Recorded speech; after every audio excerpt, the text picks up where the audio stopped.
When I had been in my darkest moment, I happened to read The Power of Now. What Eckhart Tolle had to say about happiness had been the impetus to go on this journey. I was in Vancouver to meet him. You were there on a park bench for 2 years, and you slept on the park bench? Rarely, but I did spend most of the days on park benches in parks, different parks in London. Did you eat 3 meals a day? No. 1 meal a day if I was lucky. Oh. As you sit here, is it possible for you to simply watch what's happening around you without adding any interpretation to it? To just be present with what is. And you get a taste of what it's like to be on a park bench with nothing further needing to be added to this moment. The sounds, sights, people, sound of the water, the light. Just allow it to be as it is. With that comes peace. You don't get continuously drawn into events and thoughts and emotions and reactions. You're the wider space in which all these things happen. You're the awareness behind it, without which none of this would be here. It would just be atoms and molecules in space. You are the awareness that enables this entire world to be. And so knowing that that is who you truly are, not through a concept, but through the actual realization of stepping back and allowing the phenomenal world to be as it is at this moment, allowing this moment to be as it is. That takes you deeper into yourself.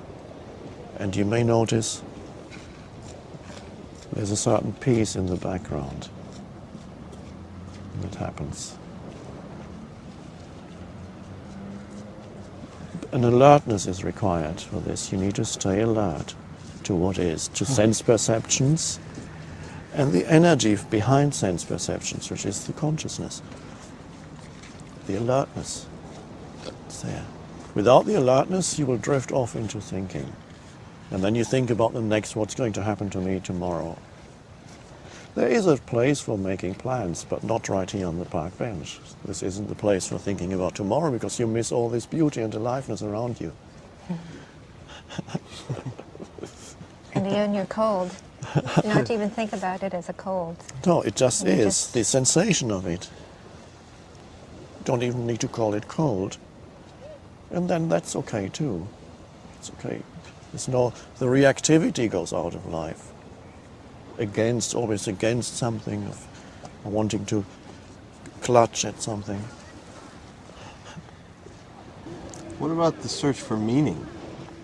Now, you notice that just a moment ago you were in that state of alert presence, and it never takes long for another thought to come in and ask a question, because thought cannot tolerate the state of presence. So it will always come in and say, yeah, but what about, I don't quite understand yet. Can you tell me, what does it all mean? So it wants to add something. It wants to control in some way by understanding what this all means. Now,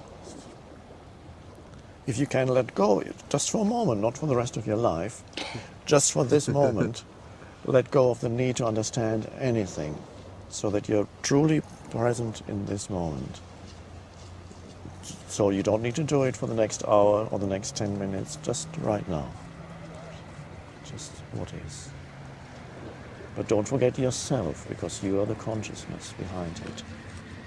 You are the space.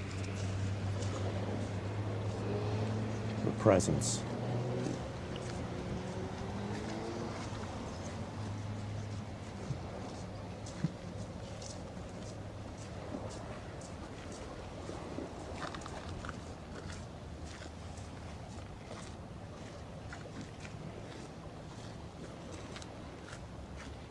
Can you feel that your body is alive? Yeah. So stay with that feeling and then perceive. It's easier to perceive without interpretation when you can feel that your body is alive. You feel the inner aliveness throughout your body. So some of your attention is there. The rest is on the outside world. That roots you in the present moment.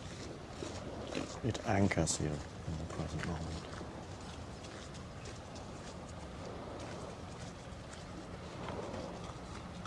And if a thought comes into your mind, you can watch that also, just the same way as you watch a dog walking past. You can watch a thought arising in your mind, and you don't have to follow it to where it wants to go. So you simply watch the thought that arises in your mind and let it go in the same way that the dog walks past you.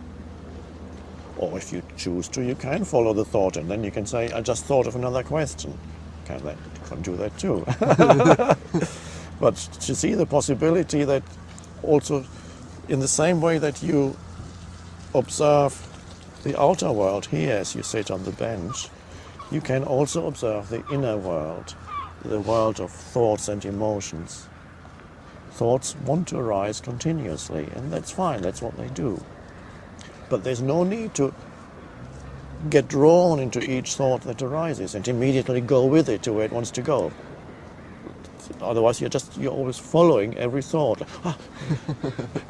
like a dog following the scent. Does it matter which? No, it doesn't matter. You can experiment. You can experiment with thought. You can follow some thoughts, and you can watch other thoughts. You find out for yourself. You can play. You can see that you are bigger than your thoughts. You don't have to be dominated by your thoughts, because thoughts create lots of problems too, unnecessary problems, and they can obscure the aliveness of life at this moment. There are many people walking around here who are thinking about other things. So they're thinking about the next one, they're thinking about tomorrow. But this is not the place for that. There is a place for planning and thinking about tomorrow, but why spoil the beauty of this and the aliveness of this with thinking about the next moment? Is that going to be better than this one? This is it. It's not going to get that much better. This is what could be more beautiful than this.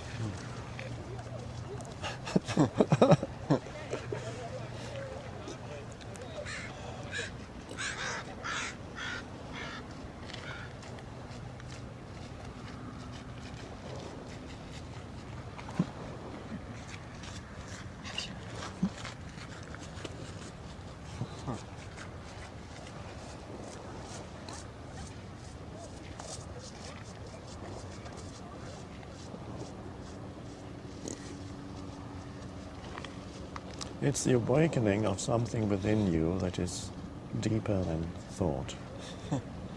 That's really the main thing. And that's already there, you just didn't know it. Why didn't I know this?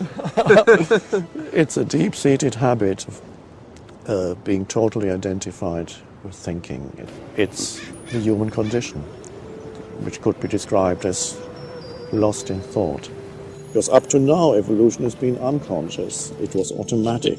But now evolution is consciously chosen by a species, and that's a revolutionary thing. And you are part of that.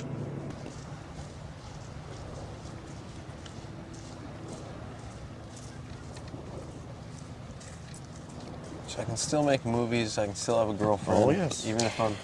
Yes, it's beautiful. It's a playground. You play around with the world.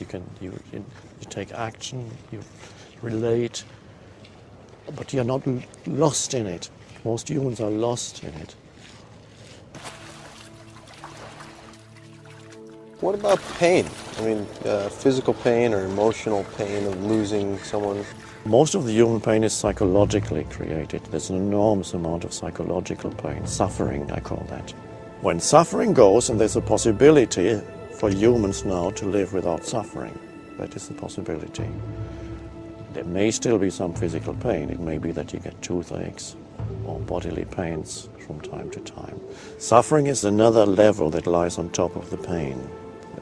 Suffering implies a story, a little me that is unhappy, a mentally constructed entity, a little me that has an unhappy story that is its identity. And that creates an enormous amount of suffering. Not only do you make yourself suffer, you make people around you suffer.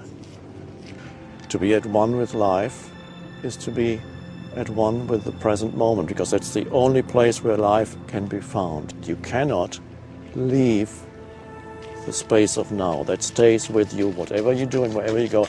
Your life has never been not now and will never be not now. Are you making the present moment into an enemy some way, internally, through thinking about something that's nothing to do with now? I need to figure something out. Well, first of all, be here fully, and then whatever is needed in your life comes. It comes out of the power that dwells in the present moment, that most people overlook. There's an enormous power here, which is the power of life itself. And most people look for something and ignore this. And the power of life itself is inseparable from who you are in the depth of your being. Many times you will forget. But the moment you realize that you forgot, there's the possibility of saying, yes, I lost the present moment. And there's the possibility of choosing to re-enter the present moment. The first thing that happens when you re-enter the present moment, you become more aware of sense perceptions. You suddenly, there's a greater alertness. And then you become more aware of the aliveness in your body. You feel the life within. It's like the entire vibrational frequency of your body shifts when you become present. It's a different state of consciousness. More alert, more alive. And many times you will lose it. And then you'll remember. That's good enough. Now then, don't believe the mind when it tells you, you can't do it now, you've got too much on your mind, you can't be bothered with the present moment. Yeah. Those are just thoughts. There's no need for you to follow those thoughts. Just watch them. They are thoughts that the mind throws up. You don't need to believe in them because they're not true. When the mind tells you, you can't be present now because you've got too much on your mind, then okay, you can say, okay, let's see if that's true. And then you feel there's an aliveness in my hand, there's an aliveness in my body. There's beauty all around. And you become present again. Alertness, the alertness returns.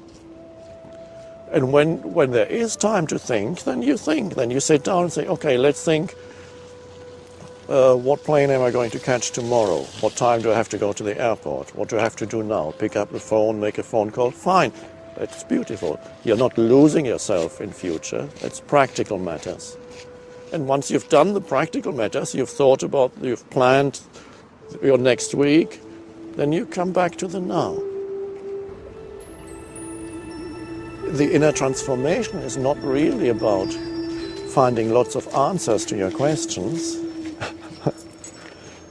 but finding a new relationship to thought, where not every thought seduces you anymore. And if a beautiful girl runs past and you find yourself following her, you don't have to think, I shouldn't be watching this girl because I'm spiritual now. No. If you can let go, just for a moment, not for the rest of your life, just for this moment, let go of the need to understand anything so that you're truly present in this moment. It's just right now. Just what is. But don't forget yourself, because you are the consciousness behind it. You are the space, the presence.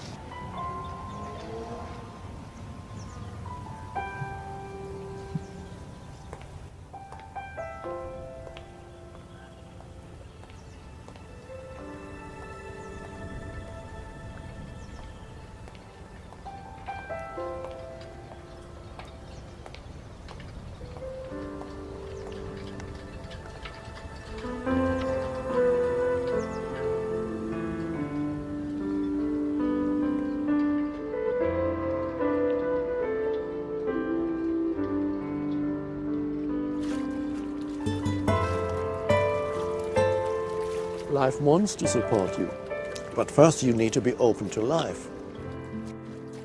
So you've probably come here with lots of questions, but let's start off with me asking you just one question and then you can ask yours. Okay. May I ask how old you are? Yes. I'm 24. 24. Not that it matters, but just...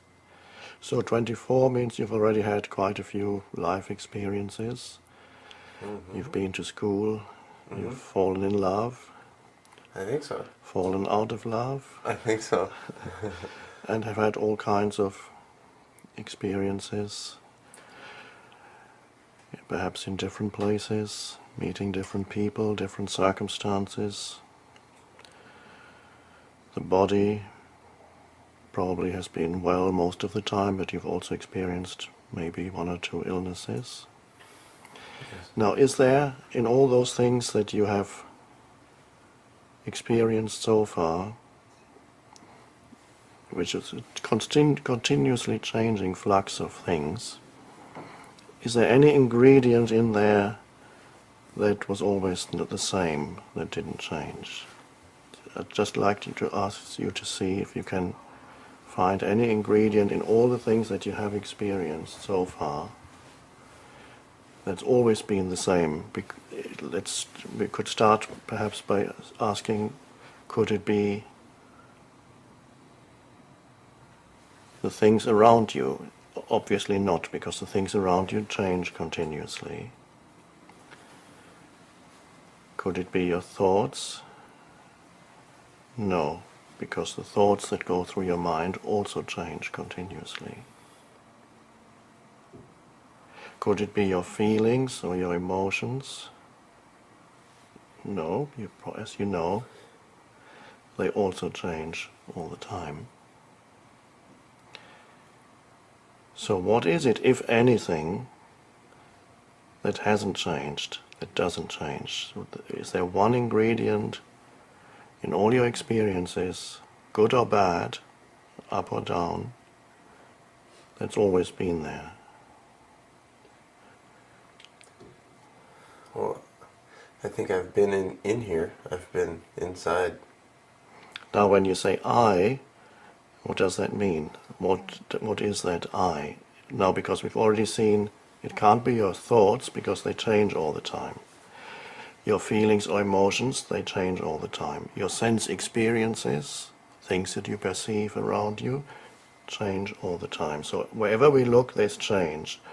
So when you say I and point to the I as that which doesn't change, it cannot be what happens to you. It cannot be the thoughts that go through your mind. It cannot be the emotions, the feelings that you experience. So what is the nature of that I? What does that word mean or point to? It's listening. It's what hears, what's behind.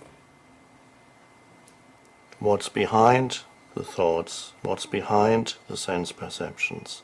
What's behind all the experiences and the feelings and so on? So the question that I'm asking does not really require an abstract answer, but I want you to actually feel or sense inside yourself that which doesn't change. No matter where you go, no matter what you do, or who you're with, or whether the body is well or unwell,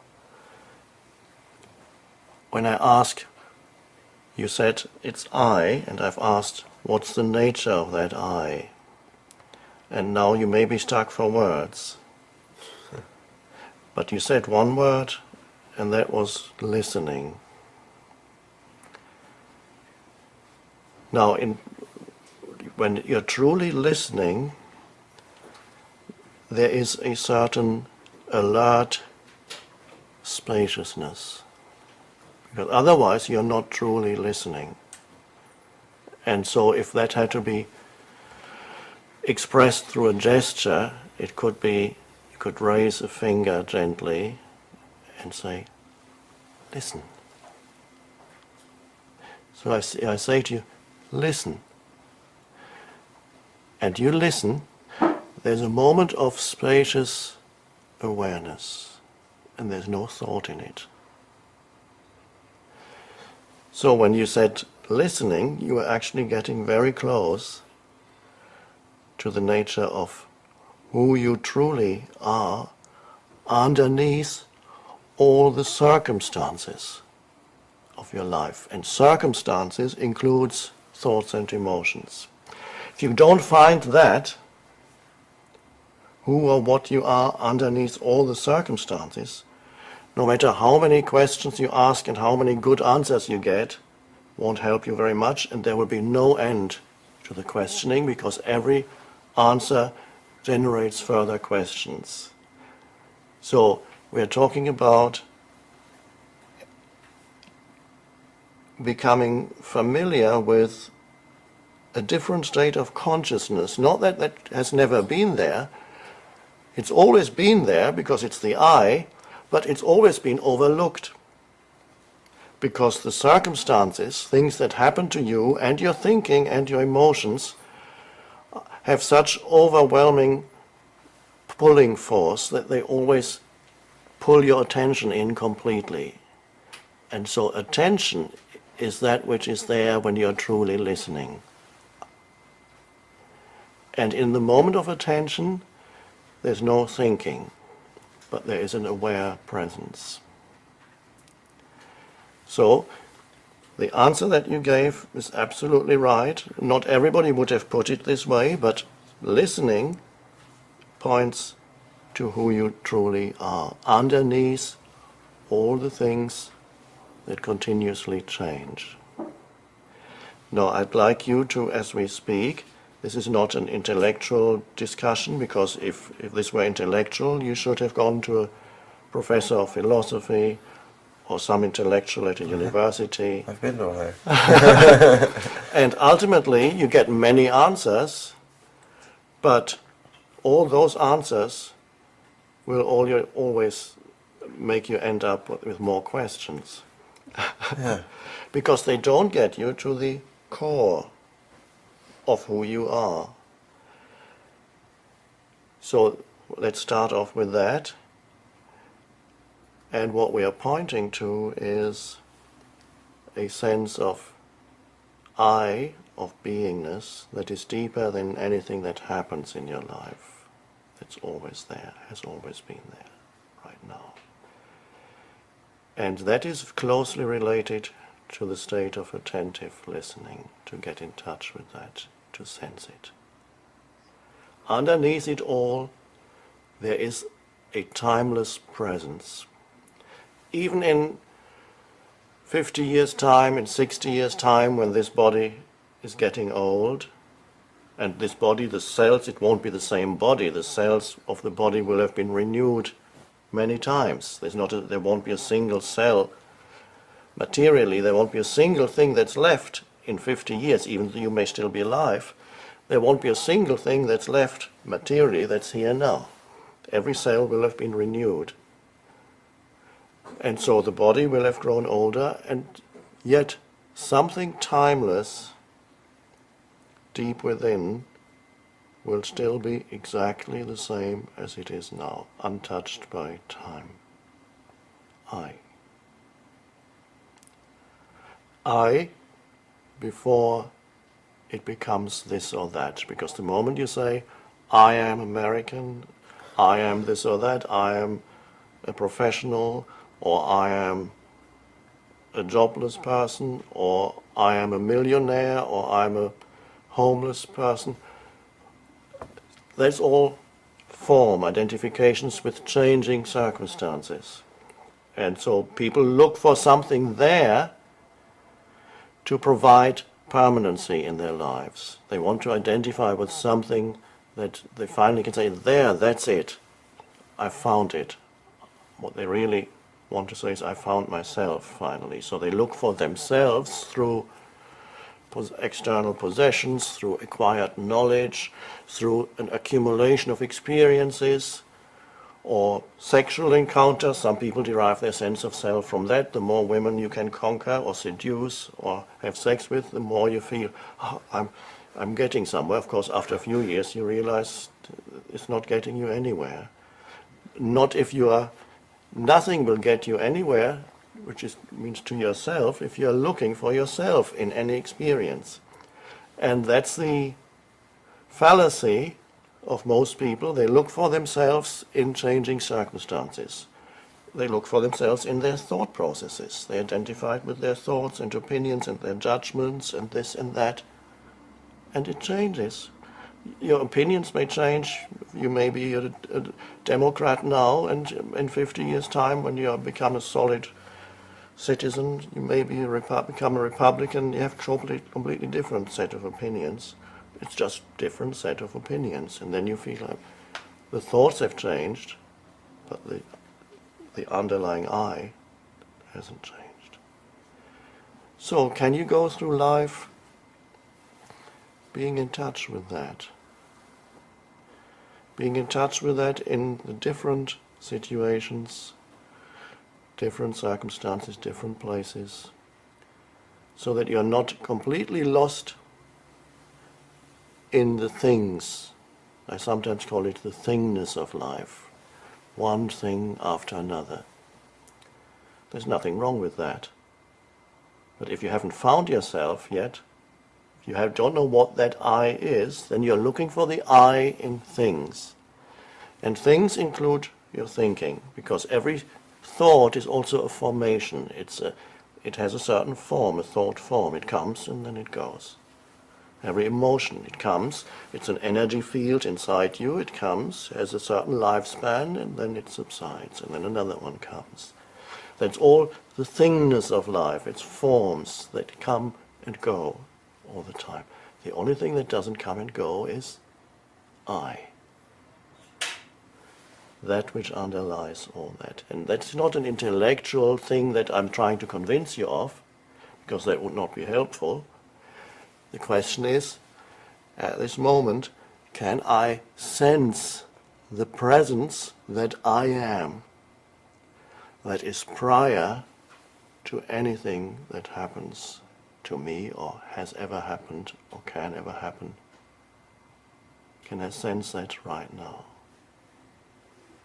Yes, you can, because if you couldn't, you wouldn't have said listening. Because listening, you already knew. It came from that deeper place of alert attention that in itself has no content. The content comes when things happen. But in itself, the I that you are, one could describe it as space. It's not lifeless, it's full of life. All of life comes out of that. But in itself, it is spacious. Buddha called it emptiness.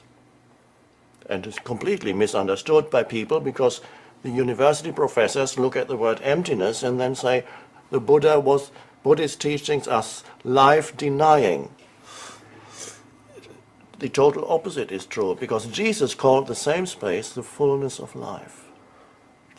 Because at the same time it is life in its fullness. To be able to sense that, at first it's very subtle in the background, but as you become familiar with that dimension, it's always there somewhere, no matter what you do.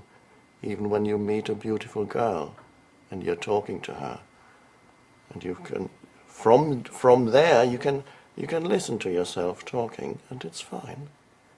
You're not totally lost in your experiences. There's always an a sense of aliveness and peace in the background. And that influences how you live your life. That sense, the I, the timeless I, because on the surface you have the time-bound I that grows older, it's identified with thinking and emotions, and things happen to it and so on. But underneath it is the timeless I. Now, the word I is probably the most frequently used word in the language. Whenever you listen to people say, what's the word they use most frequently when you listen to a conversation? Probably you'll find it's the word I. Now, what they refer to is not the timeless, because they haven't found that. They refer to a superficial sense of I identification with things, with thinking, with emotions. I am angry. I am American. I am this. I am that. Identification with something. So that I is the greatest illusion, because there's no substance there, nothing permanent. So if I'm not something, am I nothing? Yes, I would pronounce that differently, though. I would say, you are no thing. Now, there's a difference between no thing and nothing. Nothing is simply a denial, but no thing means there is a presence there, but it has no form. Nothing that you can grasp. It has no shape and no form and no name. The ancient Chinese call it the Tao, which cannot be named. There's a beautiful, it's 3,000 years old Chinese book of wisdom, the Tao Te Ching. I recommend it to everybody. And the first line in it is, the Tao that can be named or spoken of is not the true Tao. And so that there is the presence that you sense, a presence that has no form. In ancient language, Christian, Hebrew, there's the word spirit. But I don't use that word because it's been used for hundreds of years and misunderstood. So if I used spirit, people would immediately have some image of what it is, some form, or call it the Holy Spirit, and there's hundreds of years of misconceptions of what spirit is, so we forget about the word spirit. But in its original true meaning, that's what spirit points to. The essence of who you are is formless. Now, we could use the word consciousness as the essence of who you are. And you can sense it, but you can never grasp it. And you cannot really know it. You can only know something that is not you, an object. Anything that becomes an object of consciousness. I look at this plant, and I know it by looking at it, and by having a thought for a name for it. I say, I know this plant. This plant is an object that arises in consciousness. And I look at you. I see a shape and a form. And obviously, what I see, nobody knows whether what you see out there is actually there, because the image that you have in your mind of your surrounding environment is, there's an optical, the eye are like a camera lens. They send a picture to into the brain, that the picture is translated into nerve impulses and chemicals that reach the brain, and the brain decodes what I see and then reassembles a picture. And then suddenly I see you. Nobody knows what's actually out there. But let's just leave it. Here we have, looking at you, this is an object that arises in consciousness, in the space that I am. Then I look away, and another object arises in the space that I am. or I listen to something that arises in the space that I am. A thought comes that arises in the space that I am, the presence that I am.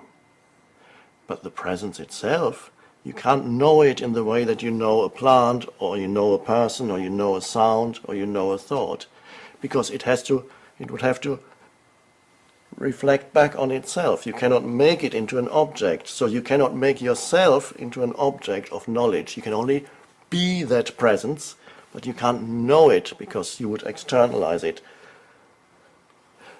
And this is the mistake that humans have made over thousands of years. They made themselves into an object. And they talk about me and my story. I'm sure you have one. Yeah. The story of me. And so when you make yourself into an object, you live with yourself. Some people love themselves one day and they hate themselves the next day. And the following day they're not quite sure. And then you have and then you have feeling guilt. People have relationships with an image that they have in their mind of themselves, me. People talk to themselves in their mind. Well, that wasn't very good. You didn't do a good thing. You shouldn't have done that. Who is talking to whom? There's a voice in the head that talks to yourself. The mind has split itself in two and is talking to itself. And out of that continuous talking comes the story of me and identification with that. And the questions that you are going to ask probably have a lot to do with the story of me, to find out more about it, about my life. Because after all, that's what everybody is most interested in. You are here because you are the main character in the story of yourself. And the main character in that story has quite a few things that he feels puzzled about and doesn't understand and wants questions. And the story, in some ways it's worked and in other ways it hasn't worked. And so the character in the story has come here and wants to know how to make the story work better. Isn't that so? Yes. Now, whatever answers anybody can give you of how to make the story work better, there are things you can make the story work better, but all that doesn't really help unless you get to the bottom behind the story, the I behind the story. Then, if you are in touch with that throughout your life, the story will unfold with much greater ease because there is a deeper dimension that is there. But if there's only the story, nothing will ever satisfy the main character in that story, you.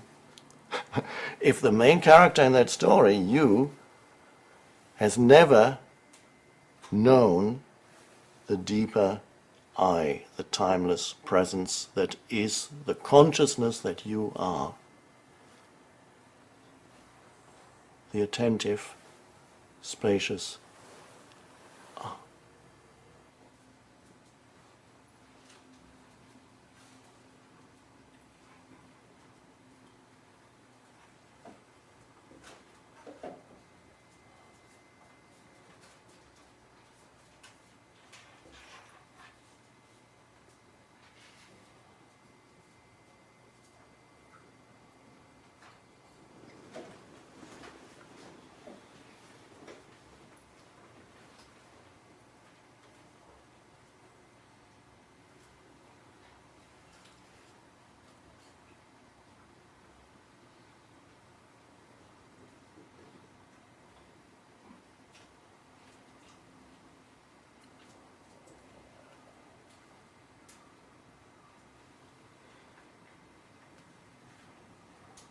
Can you feel that your body is alive?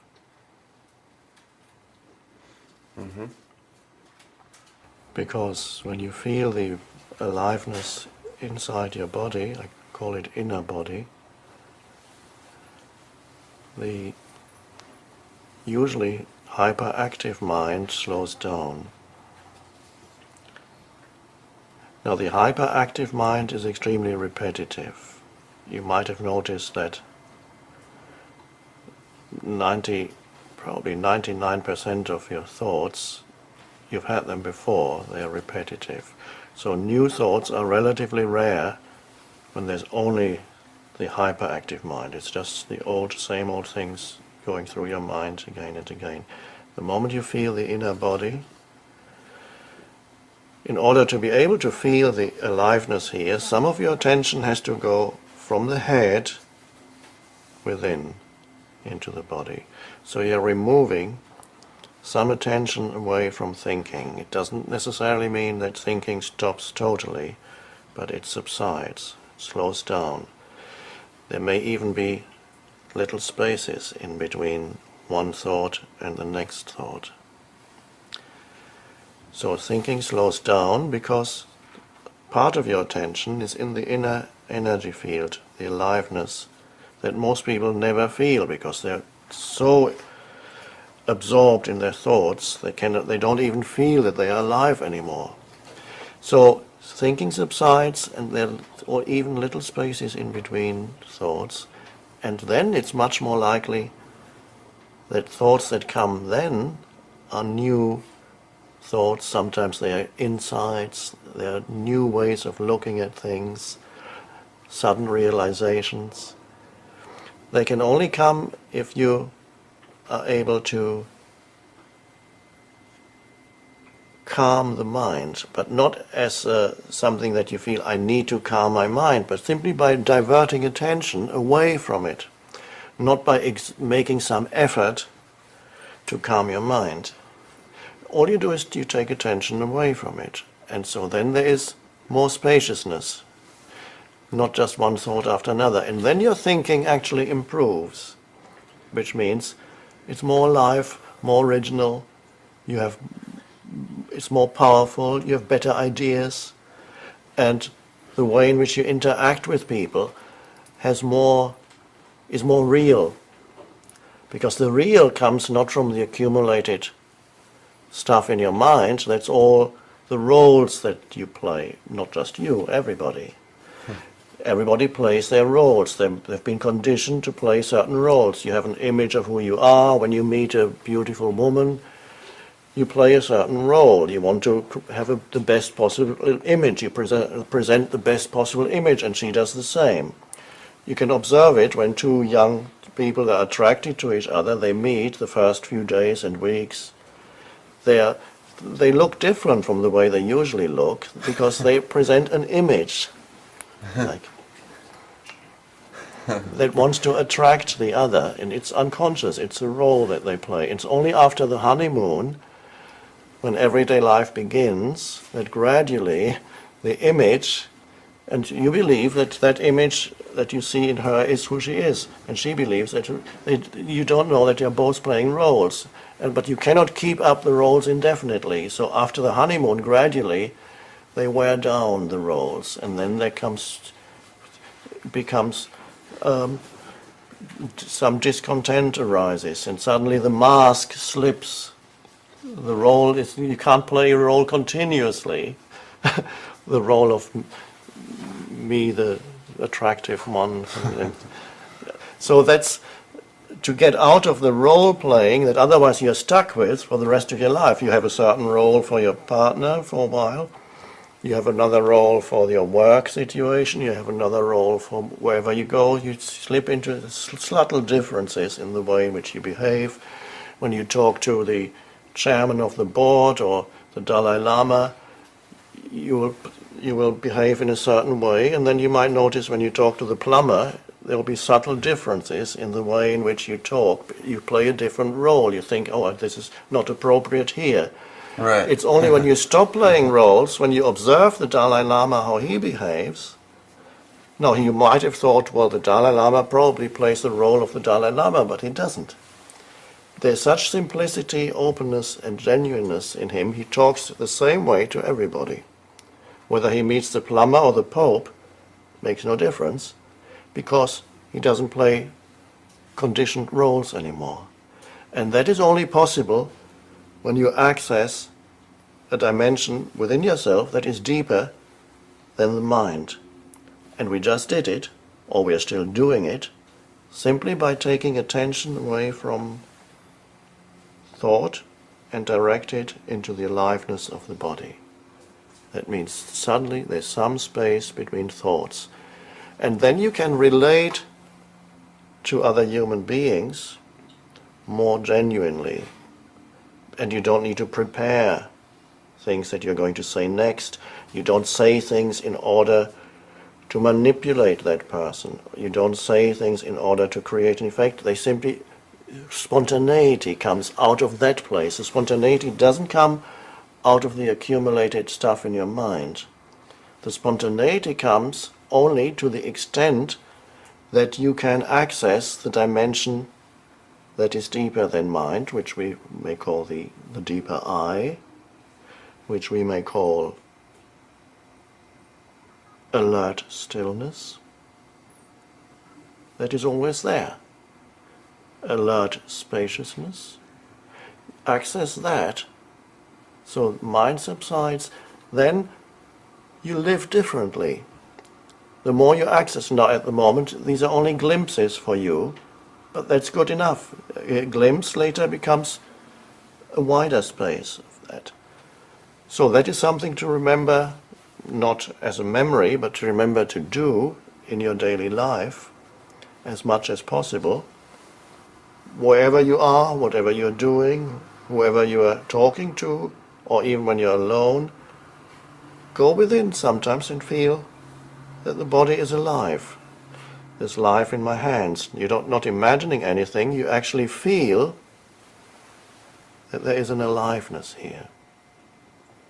And then once you can feel the hands, you can feel the arms, the feet, the legs. You are inhabiting the body. And the body loves that. It loves your attention. Most people don't give their body attention, even if they look after the body extremely, like you go to a gym every day, or you use all kinds of stuff to put on your body. You might think that these people are looking after their body, but all they're looking after is the external of the body. They are not necessarily present within. They cannot feel the aliveness. Some maybe they can, but most not. They're only concerned with the external body. Here we are concerned with the inner. And it doesn't matter. The inner body has nothing to do with what the external body looks like. Whether you're 80 years old or 20 years old, whether you have a young body or an old body, the sensation of the inner body is always the same. It's alive. And the body loves your attention. It's a bit like when you don't give enough attention to a child, after a while the child cries because it wants to attract your attention. The baby does it, and then you give, because attention is energy, it's enormous energy. Now most attention is consciousness. Most attention for most people is continuously absorbed by thinking. You can see it when you talk to them. They're not there, really. They're thinking. They're looking at you, but they're thinking about the next thought they're going to ask. As you sit there, maybe you're thinking about, okay, what's my next question? And that's normal. It's not a personal fault of yours. It's normal to lose yourself. And then you lose, that means you're not really present when you're thinking about the next thing. So that's normal. So you don't have to beat yourself up for that. It's normal. But there is another way to live. And that's the way to be present, to give attention, not just to your thoughts, to give attention to your body. If you don't give enough attention to a child, of course a child can also become addicted to attention, but that's a different matter. There needs to be a balance. But a child does need attention. It's vital. Not an excessive amount, but enough, because attention is energy. And the body loves it as much as a child. It wants to be noticed, it wants your attention. And if it doesn't, it cries. It might become ill. That's the crying of the body. You're neglecting it. You're not inhabiting it. You're inhabiting the uppermost loft in your house. You're in a big house and you live always under the roof. You never go downstairs. There are lots of floors. You have no idea what's going on there. So that's a vital thing. And it is a way of also accessing the space within. That is the I that has no form. That is the consciousness. That is also intelligence. We think of intelligence as the mind's ability to accumulate knowledge and to solve problems. That's probably what we consider to be intelligence, but that's an extremely narrow view of what intelligence is. What people can measure in IQ tests is an extremely narrow view of intelligence. I cannot solve the simplest of IQ tests. So I've never done a total test, but I'm sure my IQ would be extremely low because that is not how this mind works. Solving little puzzles, I've never been able to do that. But intelligence is a much vaster thing than the ability to accumulate information and then regurgitate it or analyze it or cut it into smaller and smaller pieces, what they do at universities, research projects. The pieces are getting smaller and smaller and smaller. The PhD subjects are getting more and more and more specialized because so many people are working on things, and then you have to watch your tiny pieces. Like, okay, I take this piece and write my PhD about that. You can cut that up 100 times. And then once you've written your PhD, somebody else comes and takes a tiny piece out of that and says, oh, I can cut this up even further. And that's considered intelligence. But the true intelligence resides in that dimension of alert stillness.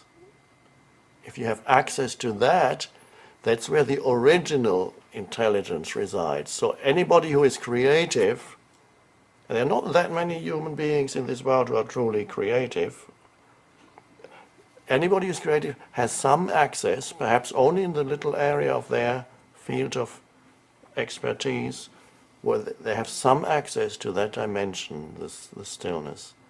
Einstein had it. He was very slow. He was not considered intelligent at school because he was too slow. They said not suitable for mathematics, they said, and physics, because his thinking was very slow. Now, what does it mean? It means there were lots of spaces in between the thoughts. He wasn't at school like one of the so-called intelligent children who always, when the teacher asks a question, the hand goes up immediately. I know. That's very superficial. Occasionally, that may be okay, but there are some children, and that is not recognized by our society, who are very deeply intelligent, but not in the way that we consider intelligence, and they tend to be slower. They don't immediately have an answer because they know it's superficial. To have a true answer, you have to go deeper within. But if you allowed those children to go deeper, then you would see how original their thinking actually is. So when we just you went into the body, already you noticed some new thoughts came, not the old thoughts. It only requires a tiny space for something new to arise. Not that you're doing it in order to have new thoughts, you're doing it because it feels good to feel the aliveness within you. And the more familiar you become with that, with inhabiting your body, the more strongly you can feel that aliveness. It's almost as if you could feel every cell of the body vibrating slightly. It's a beautiful feeling, just an aliveness there. And that is an enormously healing thing to do for the body.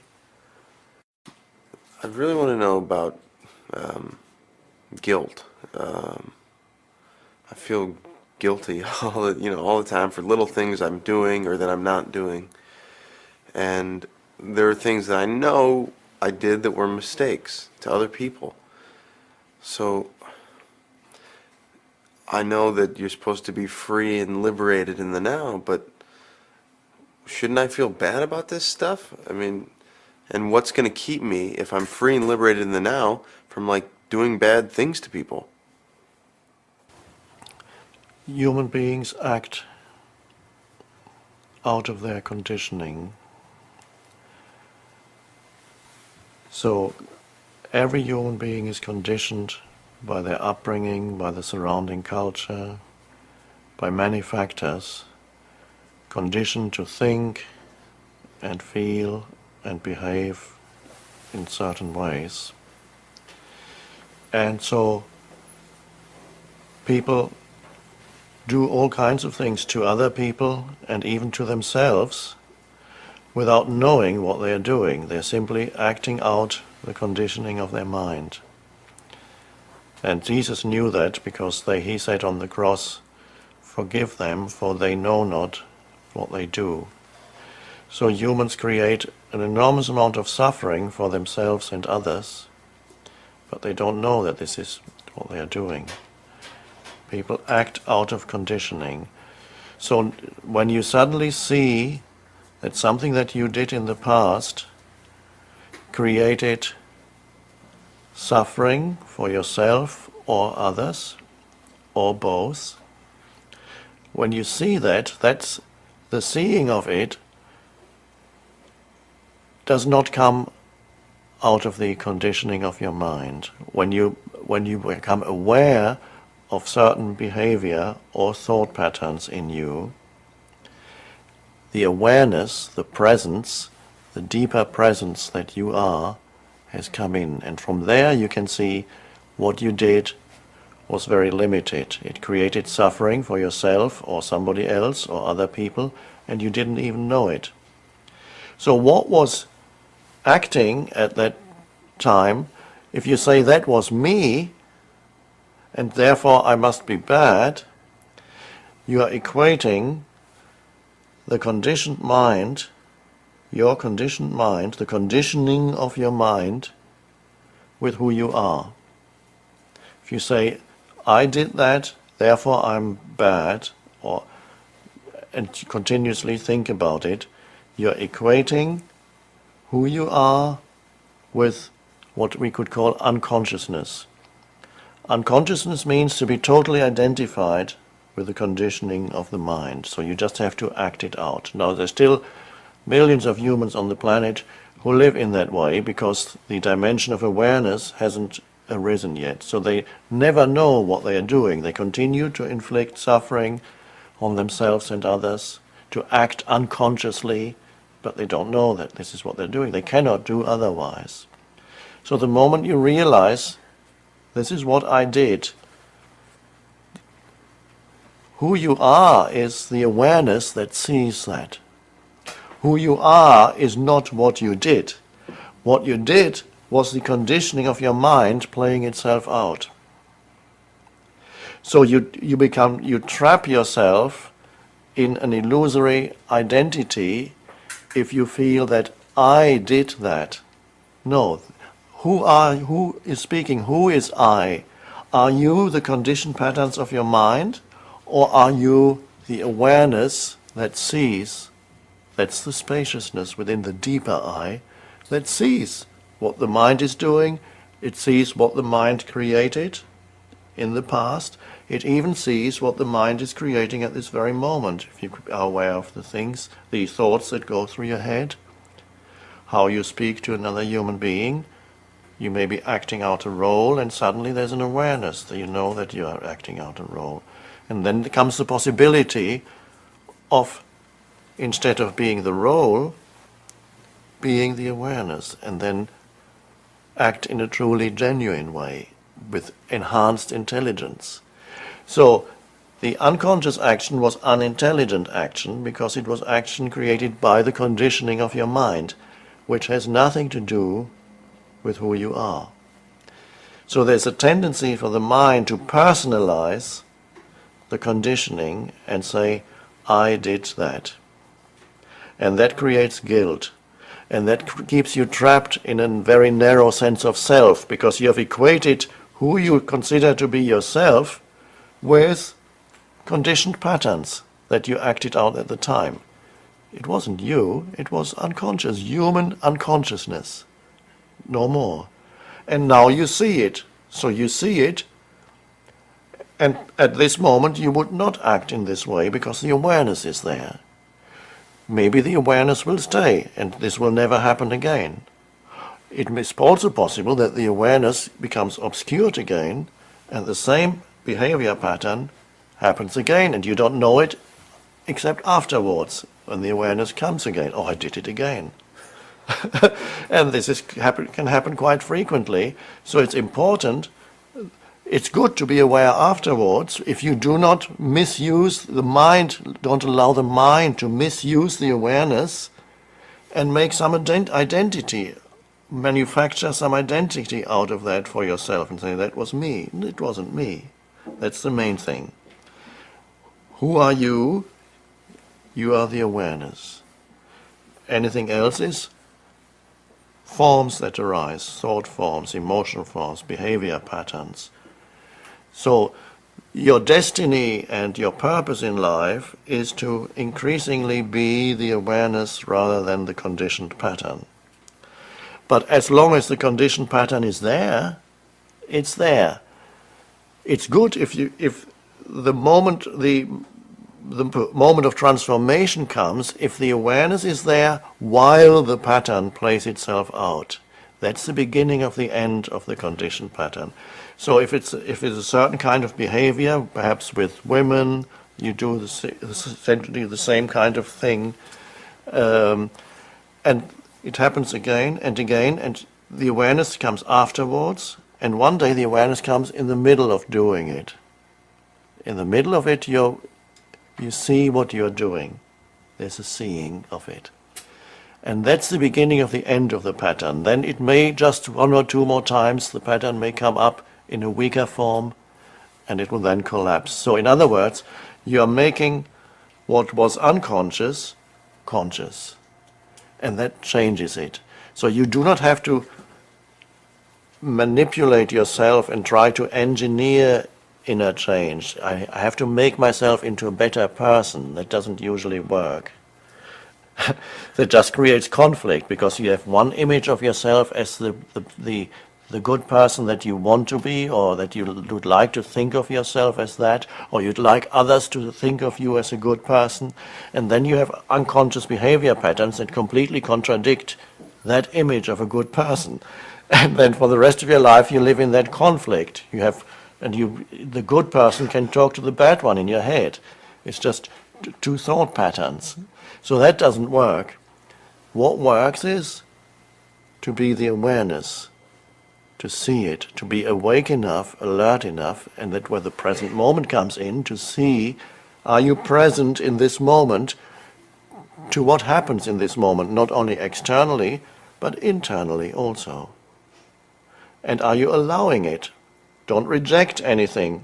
If you feel a thought comes in, an emotion comes in, and maybe it's not a good thought. Maybe your mind says, after the thought has come in, your mind says, oh, that wasn't a good thought, I shouldn't have thought that. But they are both just thoughts. The so-called bad thought was just a thought, and the next thought that said that wasn't a good thought was just another thought. Now, it's possible that the bad thought made you do something bad. That's possible. But the good thought cannot prevent that. The only thing that can prevent that is to be conscious, so that the thought does not control you. The conditioned mind doesn't control you. Be there as the witness to your thoughts. Just don't reject anything. So don't go wrong there. I know you're concerned about your mind and certain thoughts that go through your mind, and you would rather be a good person and have good thoughts all the time, but it's not happening.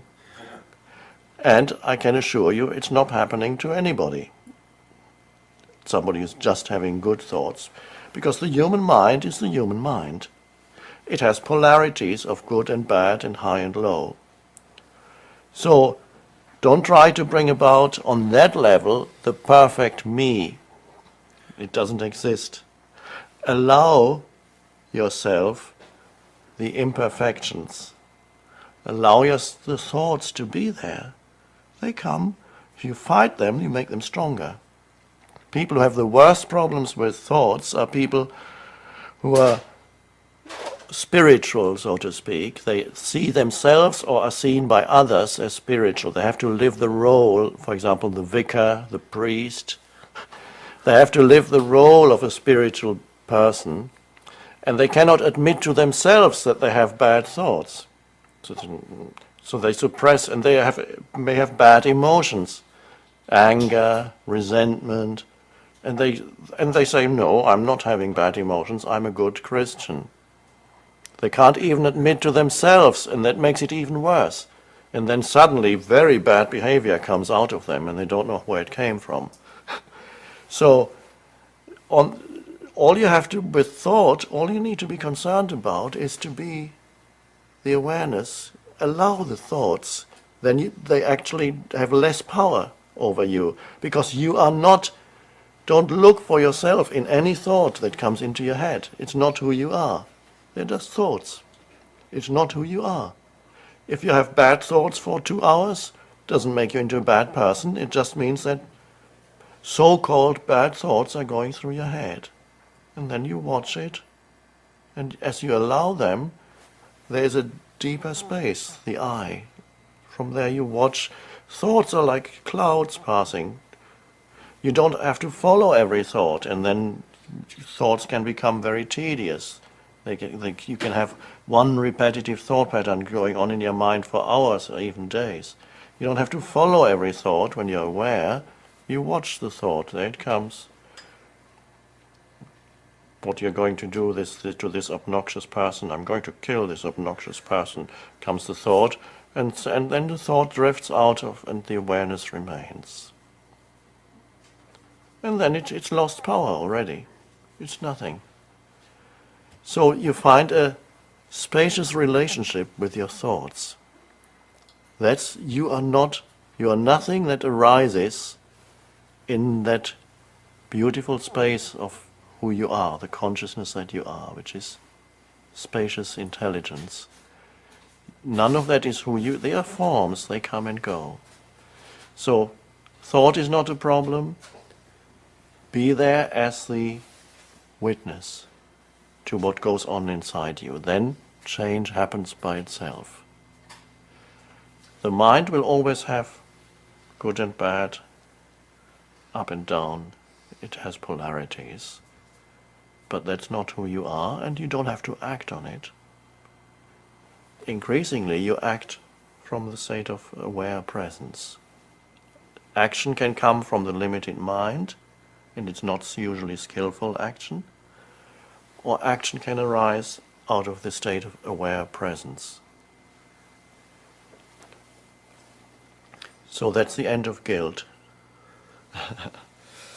What's the test? I mean, how do you know that this is out of the awareness after the fact? If you could go back and look at your actions, go, yeah, that was out of awareness, no, but that wasn't. How would you know? Well, awareness doesn't create suffering for yourself or others when it comes out of awareness. So when you look at action, it has a totally different quality to it. It's not self-serving. The action did not happen because you needed something from that person. Awareness is not needy. When action arises out of awareness, you do not need to use the other human being for some purpose, ulterior motive. But when you act out of the conditioned mind, the egoic mind, you're always you're not only trying to use the present moment because you're hoping to get to some better moment. You make the present moment into a means to an end. You also make other human beings into a means to an end because you want something through them. So that's where you want to be with this beautiful woman because you want to be seen with her, or you want to conquer her and so enhance your self-image, or you want sexual pleasure from her, but you want something. If you're acting out of awareness, the acting is not under the law of wanting. It's not that you want anything, and that's also where loving action can only arise out of that, because love does not want anything. True love does not want anything. So that's where it's totally selfless action. And when you look back on it, you can see very clearly whether there was self in the action, you wanted something for yourself, to enhance yourself, or whether that was truly action totally free of self. And that's the most effective and the most powerful action, is when the self, the image of me, the thought structure of me, goes out of the action, and action arises that is totally selfless. That action doesn't create problems, such the Buddhist monk said when he was asked, what's the meaning of Zen Buddhism? What's the meaning of Zen? And the monk said, oh, that's easy. No self, no problem. That's it. So you begin to live and act without a mentally constructed self. You live from the aware presence. But for a while the two are there, and the awareness often comes in after something has happened that was unconscious, and you see it. Don't beat yourself up. It's only the human condition. But whenever you see unconsciousness has just happened or happened the other day and now you see it, or you see it in the middle of it, it's good to see it. The more you see it, the more awake you become. Don't personalize it. It's nothing, it's not who you are. That's the main thing. So can the now make me rich, powerful, free, happy, smarter, more loving, more loved? Yes, all of those things. Rich? Yes. Let's start with rich, and then we'll look at the next one. Can the now make me rich? Yes. Now what does it mean to be rich? Rich means it's not what people think it is. It's not to have lots of possessions. That may be one aspect of being rich.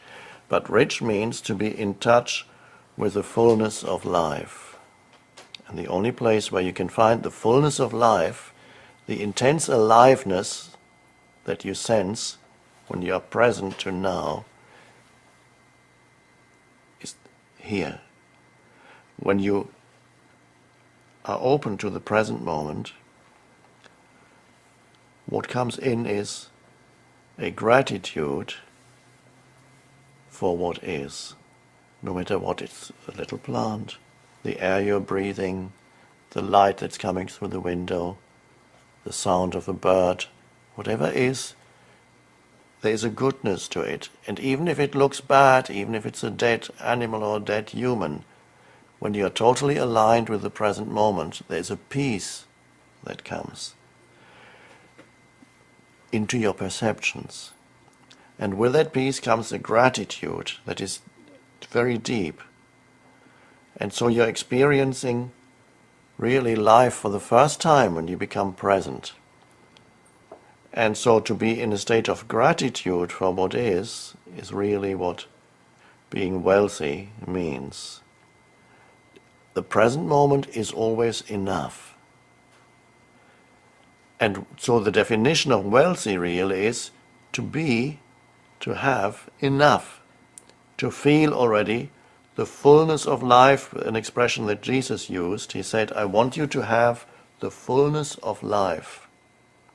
And people didn't quite understand what he meant. Was Jesus talking about shopping malls? That you have 500 shops in one huge shopping mall and you have thousands of things to choose from? Was he predicting the arrival of shopping malls?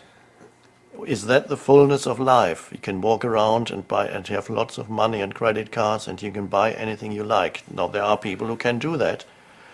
They are not happy.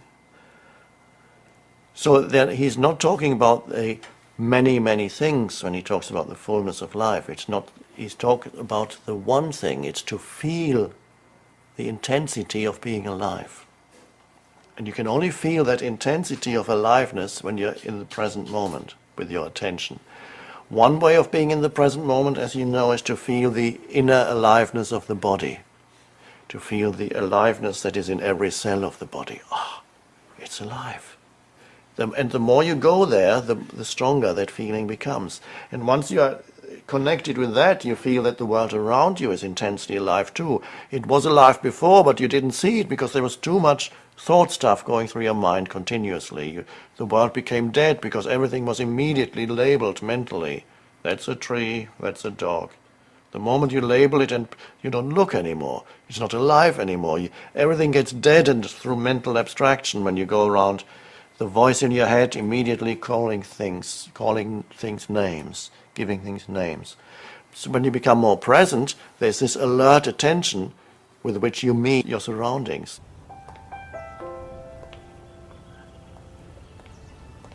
Once you know the fullness of life that is already here now, and then gratitude arises for what is, no matter what it is, then living in this way, eventually that fullness that in essence is an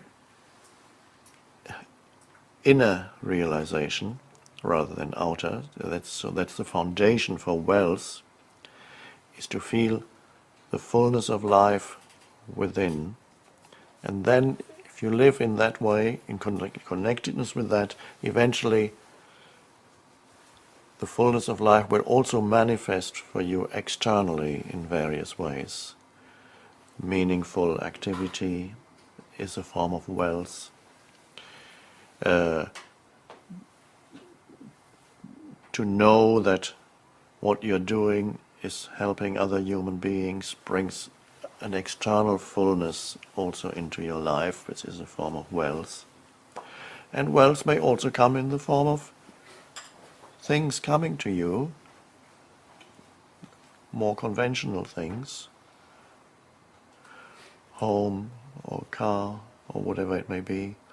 Those things also come much more easily when basically you already feel the fullness even long before it comes externally. So basically you feel already wealthy when you live fully in the present moment. You never feel really poor. I perhaps spent 10 years of my life at least living what people would say below the poverty line. And I never felt poor. I always felt rich, although for a long time I had nothing, no external possessions. But life was so fulfilling to live every moment, fully present to the moment, that life, I felt wealthy, abundant. And much, much later did actually external abundance come into my life to some extent. And that didn't make me feel better. I feel just when now I have a car. During those years I used a bicycle mostly, or the bus. And I don't feel better now because I have a nice car. I feel exactly the same, but just it's nice to have a nice, comfortable car with air conditioning in the summer, and so. But it makes the fullness hasn't changed. It hasn't done anything to change that. So, the foundation is to be fully alive in the present moment. And then it is much more likely that external wealth will also come to you as an outer manifestation of an inner reality. If you feel wealthy already, but if you feel poor and feel that you need to make money now, even if you achieve it, you'll be unhappy with your wealth because it comes out of the unhappiness. So there are many people who are creating wealth these days. They build up a big business on enterprise, but it comes out of a deep dissatisfaction with what is. It comes out of an enormous neediness to show to the world that you are somebody, or to prove to yourself or the world how good you are. And that is not conducive to true happiness. There are many wealthy people who are unhappy in their wealth. And they're not really wealthy. And they they are basically still deprived. They are deprived of the fullness of life. And they have perhaps 5 or 10 houses in different places, cars, yacht, and yet they're deprived of the fullness. And so they need more and more. And it doesn't help. So here we have living in the present moment brings you into the fullness of life now, and then eventually it will also manifest in different ways externally for you. Power was the other thing. Will it bring me power? Yes, but not power to the ego. It will make your life more empowered. That what you do, much greater power flows into what you do, because what you are doing, the action that you are performing, whatever it is, in the present moment, the only place where you can do anything, the action that you are performing in the present moment is not a means to an end. For most people, they are active, but they are active because they want to get there, to that point in the future. They want to, the end result. Their eyes are on the end result. So they may be busy building up a business because they want to become wealthy. But they reduce the quality and aliveness of the present moment because they are reducing the present moment to a means to an end. They give it inferior status. In their minds, the future is more important because that's where they're going to be wealthy. But then the pattern remains inside them, and even when they have the money, they still have the same basic psychological pattern, which means they need the next moment, and always they reduce the present moment to a means to an end. So the action is not of high quality. It does not contribute to happiness. They don't make themselves happy, and they don't make others happy with what they do. So that's not truly empowered, and it is low quality action. High quality action comes when you don't reduce the present moment to a means to an end. That's truly empowered action. And only when you no longer reduce this moment to a means to an end can you give your full attention to whatever it is that you are doing now. Some great artists do it, sportsmen do it. When they perform, they are totally present. It's not a means to an end. They're totally in the now. And so high quality action comes out of that, and this is empowered action. So living in the now brings power into your life, true power, not the pseudo power of the ego. And then whatever comes out of it, out of that action, will be good in one way or another. It will not be, one could say, I could call it, it's not karmic action, which means karmic action, it's an Eastern term, karma. Karmic action creates more unhappiness. It comes out of unhappiness and creates more unhappiness for yourself and others. But out of presence, alignment with now, comes non-karmic action. It does not create more suffering on the planet. Because so many people are very, very active, but a lot of that activity ultimately creates more suffering on the planet. So that's the power. What's the next thing that the now will bring you? What was the question? I really want to know about guilt. I feel guilty all the time for little things I'm doing or that I'm not doing. And there are things that I know I did that were mistakes to other people. So I know that you're supposed to be free and liberated in the now, but shouldn't I feel bad about this stuff? I mean, and what's going to keep me, if I'm free and liberated in the now, from like doing bad things to people? Because that's a fear, I think.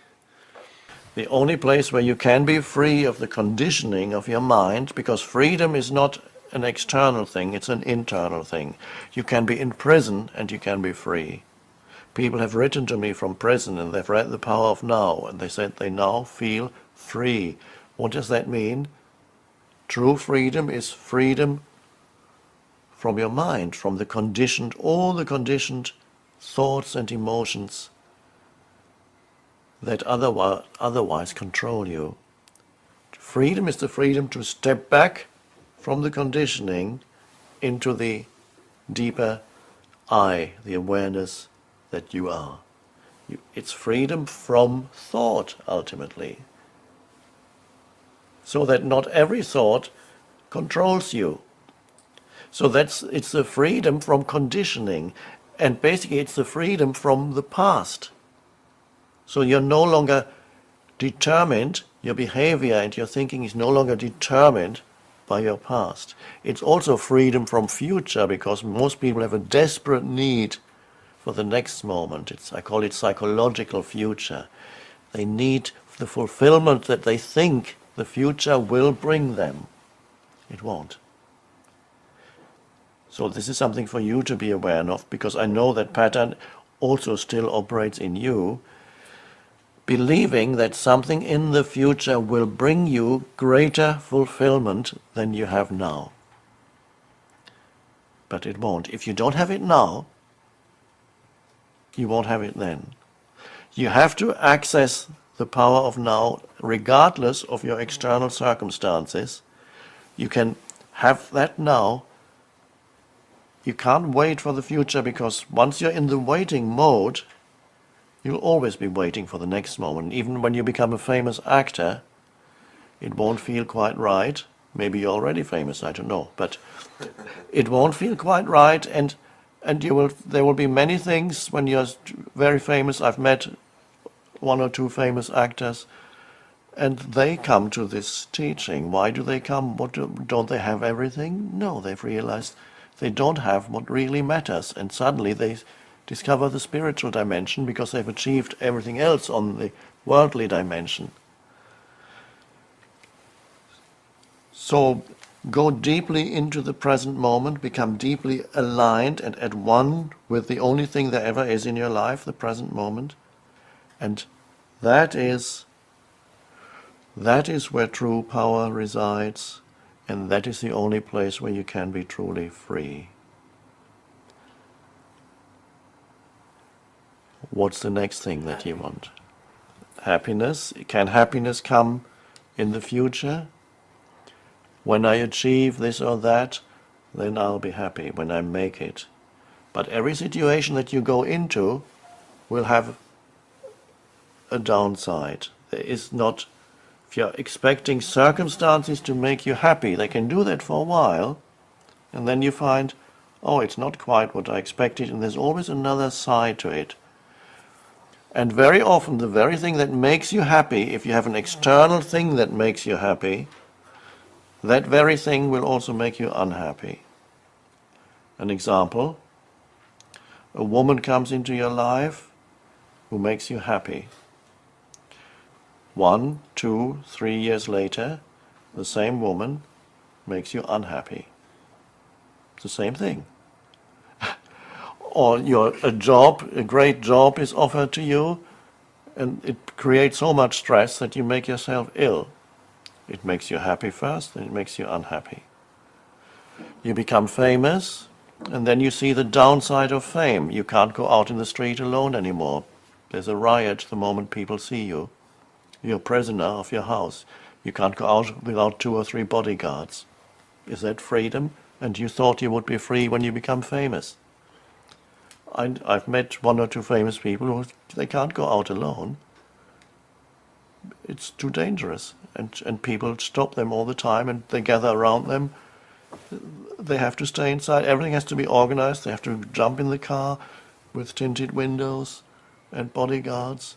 Is that freedom? Are they happy because of their fame? No, they have experienced the downside of fame. It doesn't mean that you should not pursue goals. There's nothing wrong with being famous, but don't expect it to make you happy. The true happiness has to be found. It comes from being aligned with life internally. And where's that?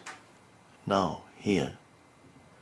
A complete openness and yes to the present moment that takes you deep into the present moment.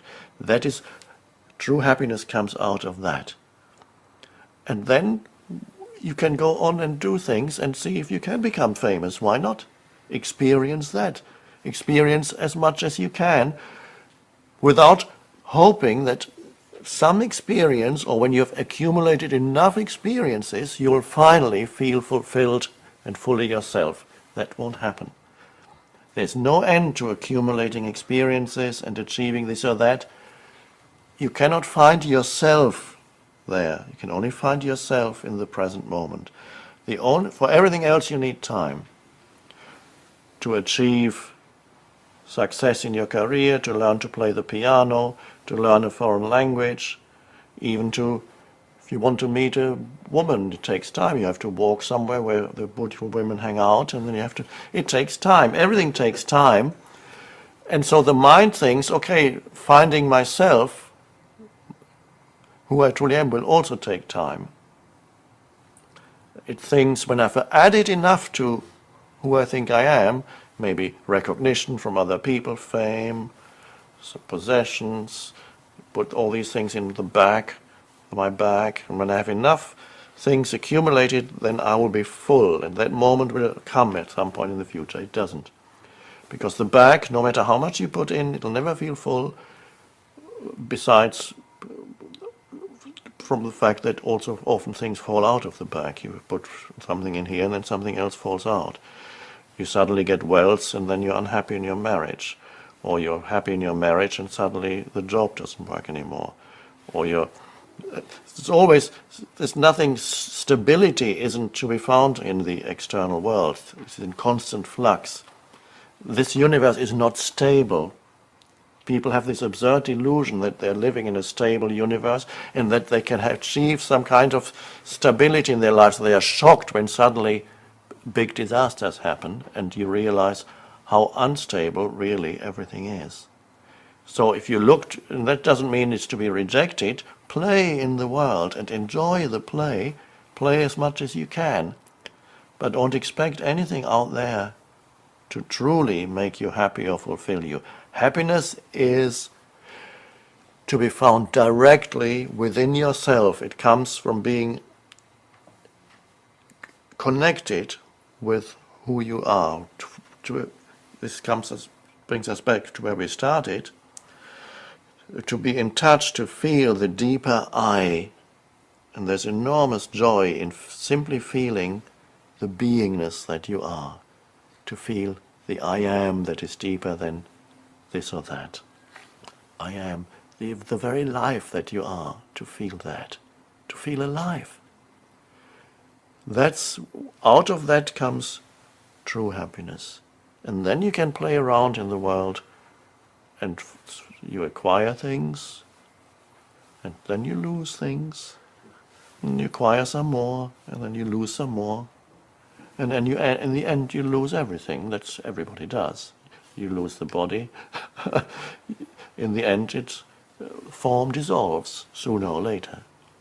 But it's finding something that is deeper than any form inside yourself. That's true happiness. Love true love comes only out of the true I.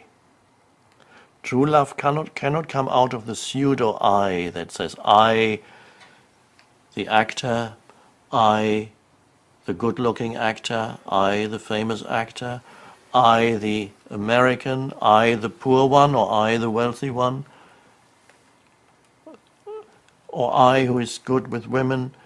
True love doesn't come out of that I. That's a pseudo I. That's what most people refer to when they use that word that's so common, I.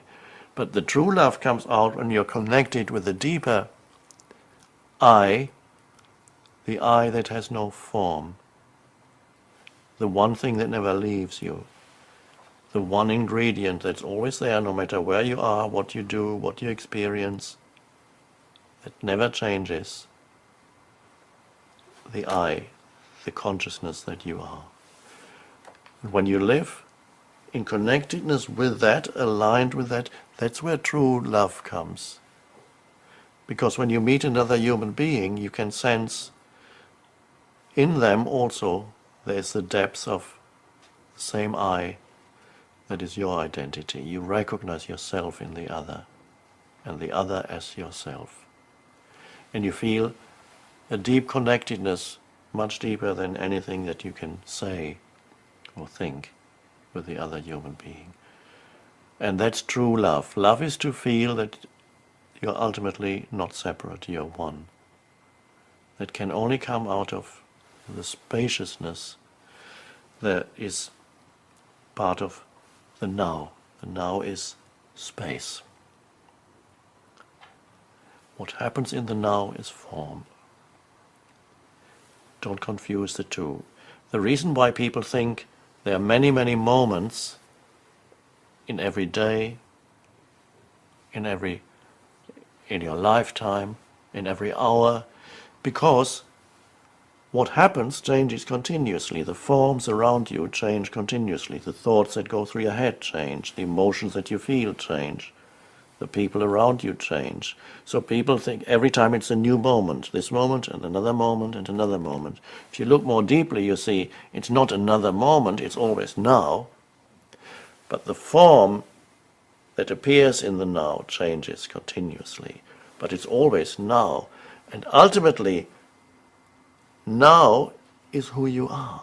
The space of now is the space of I. And then things happen in it and they change continuously.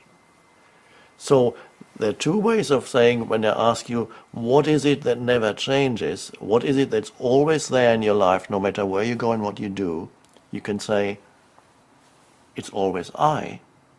The deepest I, not the superficial I that changes, the thoughts, the emotions, who you are in the world. But the deeper I is always that's always the same. And so another way of looking at it is to say, it's always now. The now never changes. And then you find the miraculous thing, they're actually one.